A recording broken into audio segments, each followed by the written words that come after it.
ليش؟ انا قد والله يا رجال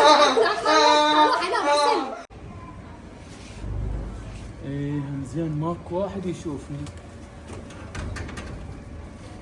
لا طبعا ولا الجهال. والله تعبت انا ما يصير شيء. سل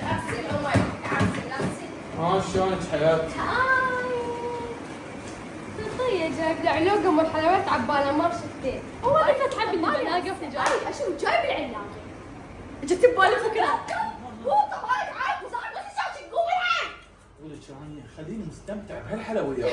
هذا ايش فيك؟ تصير تحكي؟ رحت برا قلت لي اليوم راح يموت على عيني تقوم. لا على والدتك طبعا حتى هاي ما تهنى بنت. قوم العين انا راح وايش فيك؟ راح اروح اذا واحد جالس الحلويات انتقم منه انتقام الجبار. الى كمان اليوم راح يموت علي دمويه. هذا بسكيت وهاي الاندومي وهذا الشيبس وهذا البيبسي انتقم منه انتقام الجبار يجي. ما جاي اتحمل. رجلي وقفت. قوم وقف في الموبايل اليوم كاظم حنانين وجو العيال ما حيلك والله. يا عمي ترى الحين عيله مو مثلك. اكل عيلك انا خاطر.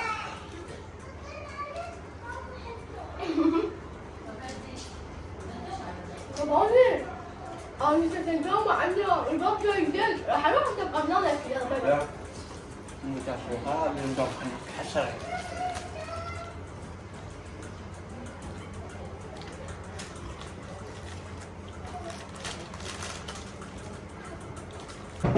منو؟ تعال كاظم تعال. ليش تشتميني اليوم؟ ما تشتم بس ابدا. طب انا ماكو بس شنو؟ لا تتهور. طب انا لقيتك قاعد اتخم وجاي اكل اللي بالحياه اللي جيت انت وانت قلت لا ندخل حلويات وطلع كذا يضحك علينا انا وياك. هاي طبانه انت طبعا اللي عند منو؟ وجاي ياكل بحلوياتي اليوم انتقم الحق مني. عامر الحق. سربرايز. ولا كنت تشذب علي وتاكل بحلوياتي. شنو قاضيني كلهن هاي ليش؟ انا قد